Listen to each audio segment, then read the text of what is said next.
வணக்கம். கலாம் ஆண்டு 5 மாதம் 11 நாள் 20 செவ்வாய்க்கிழமை செப்டம்பர் 2, 2025. இன்றைய நம்பிக்கை செய்திகள்.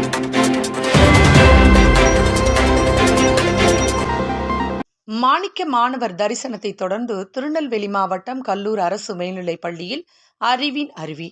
ஆகஸ்ட் 13 அன்று திருநெல்வேலி மாவட்டம் கல்லூர் அரசு மேல்நிலைப் பள்ளி மாணிக்க மாணவர் தரிசனத்தில் கண்டறியப்பட்ட 10 மாணவர்களுக்கு அடுத்த கட்ட நிகழ்வாக நான் விரும்பும் நாடு என்று சிந்திக்கவும் அதை சரளமாக பேசவும் பயிற்றுவிக்கும் வகையில் அறிவின் அருவி நடைபெற்றது. தலா 3 நிமிடங்கள் 15 மாணவர்கள் பேசினர். அவர்கள் சுயமாக சிந்தித்து போட்டிக்காக இல்லாமல் உணர்வுக்காக பேசியது அனைவருக்கும் முதல் அனுபவம். ஒவ்வொரு 3 மாணவர்கள் பேசிய பிறகு மற்ற மாணவர்கள் பாசிட்டிவ் விமர்சனம் செய்விக்கப்பட்டார்கள். மாணவி துர்காதேவி நிகழ்ச்சியை தொகுத்து வழங்கினார். நாட்டு வாழ்த்து இசைக்கப்பட்டது. தலைமை ஆசிரியர் ரோகிணி அவர்கள் வரவேற்புரை நிகழ்த்தினார். அருகில் உள்ள பெண்கள் பள்ளியின் தலைமை ஆசிரியர் ரோகிணி அவர்கள் நிகழ்ச்சிக்கு தலைமை வகித்தார்.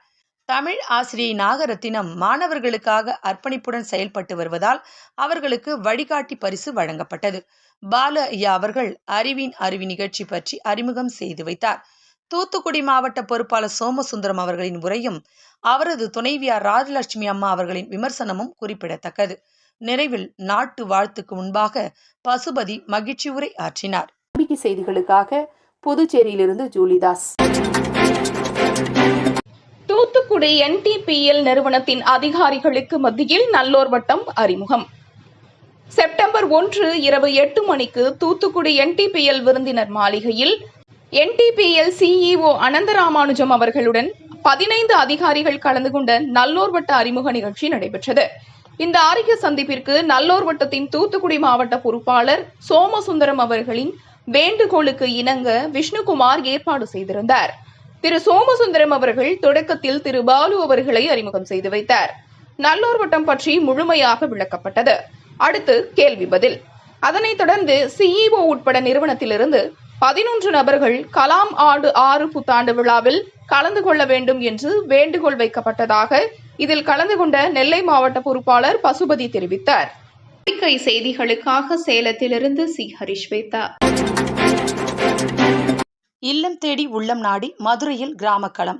மதுரையில் சில ஆண்டுகளுக்கு முன்பு நல்லோர் வட்டத்தின் வளர்ச்சிக்கு காரணமாயிருந்த ஹம்சி சுகன்யா அவர்களது அலுவலகத்தில் புஷ்பலதா, ராஜேஸ்வரி ஆகியோரை சந்தித்து மதுரையில் அக்டோபர் 15 நடைபெறவிருக்கும் கலாம் ஆண்டு 6 புத்தாண்டு விழா பற்றி விரிவாக பேசப்பட்டதாகவும், திட்டமிடுதல் சந்திப்பு முடிந்து பெங்களூர் புறப்பட இருந்த பிரமுகர்கள் துறை பொறுப்பாளர் சங்கீதா அவர்களும் உடன் வந்திருந்ததாகவும் மகளிர் கள பொறுப்பாளர் ஹேமலதா தெரிவித்தார்.